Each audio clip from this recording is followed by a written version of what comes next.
What's ability to pay? It seems like there should be a better name for ability to pay, by the way. But what we're talking about with respect to ability to pay is figuring out, right? If we're in negotiations, whether or not the employer can afford, right, to pay the cost of the collective of the contract proposals that the union is making. And whether some of these things that we're going to talk about are slides that were part of presentations made in interest arbitrations or in fact findings. Some of them are made at the table. And I'll tell you, the best time to do this review is not at the table and not at an interest arbitration hearing, but before the process starts, right? Especially on the union side, when we can figure out how is the employer doing.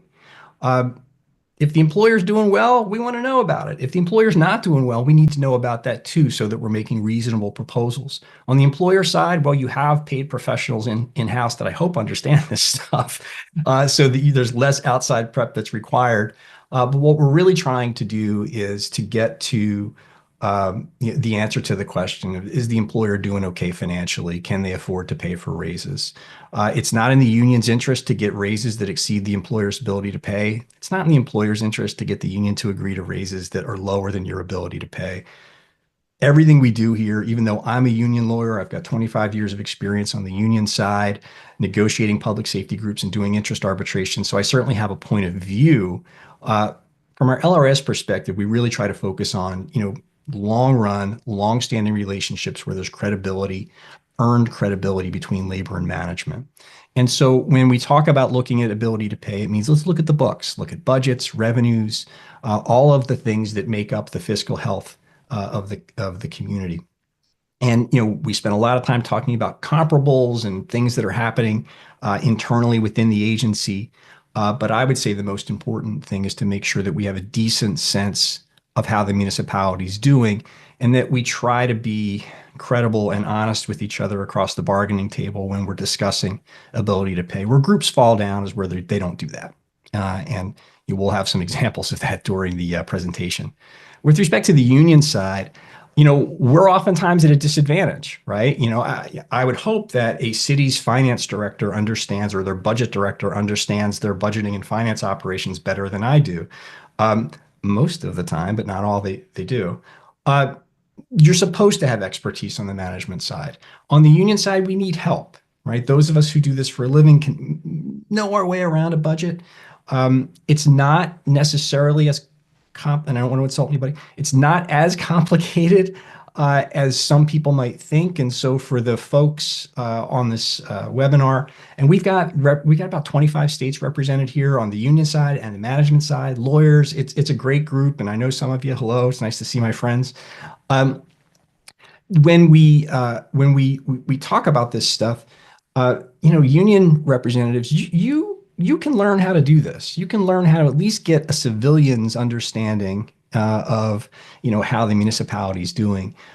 You don't have to always rely on experts, but it certainly helps when you do, because it can get pretty complex at the deep end of the pool there.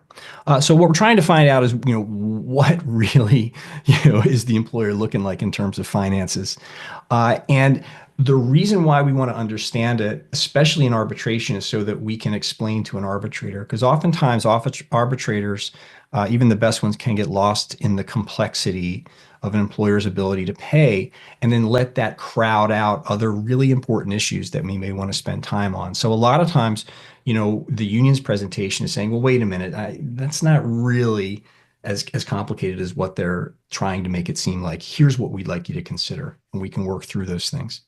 A couple of different ways from a layperson's perspective. I'm a labor lawyer. I look at municipal budgets all the time, and you're probably more than most, but I'm not an economist. I'm not an expert like Dr. Krimmel. So I want to give you my take on how we should review these things before we take a little deeper look with Jeremy. And with my clients, I talk about taking the temperature. How do we figure out whether an employer is doing okay or maybe not doing okay financially? It's the first thing I do. I get to work. I'm talking to you today from the great city of Philadelphia in Pennsylvania. And most of my work is in this part of the country, but I do get to go all over the country and represent groups in different states regarding negotiations and interest arbitration. And so when I'm approached by a new group and I know nothing about that place other than I might know their sports team or whatever, the first thing I want to do is dig into a couple of documents to give me a sense of how's the municipality doing financially. Because believe it or not, you wouldn't sometimes I think, oh, that place, they're probably struggling. And when I look at the books, they're doing great. And other times you might think, oh, this is a place that's probably really crushing it financially. And that's not the case. And so you really do need to look at the books. Um, what are some ways that we can do that? Well, one is we can do our own analysis, and most of the information that you need, it's a lot different now than it was 20 years ago when we had to send these huge information requests and sometimes fight over the financial information. In the public sector, pretty easy to find the info, starting with the municipality's website. You're going to have budgets, audited financial statements are going to be pretty easy for you to access. There's also a site that I think is very useful. The Municipal Securities Rulemaking Board website, emma.msrb.org, is a great clearinghouse site where you can type in the name of the municipality or the entity that you're in negotiations with, and they can pull up whether or not that agency's ever floated a bond.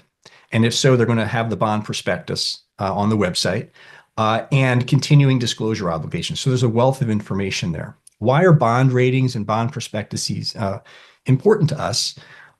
It's not exactly this, but if you think about it, right, a bond rating agency is supposed to be anyway, an independent agency, doesn't have a dog in the fight, that's giving an assessment of the municipality's financial condition. Some agencies are a little more credible than others, in my view, but it's a third party who is essentially giving a sense of whether the municipality is doing well or not.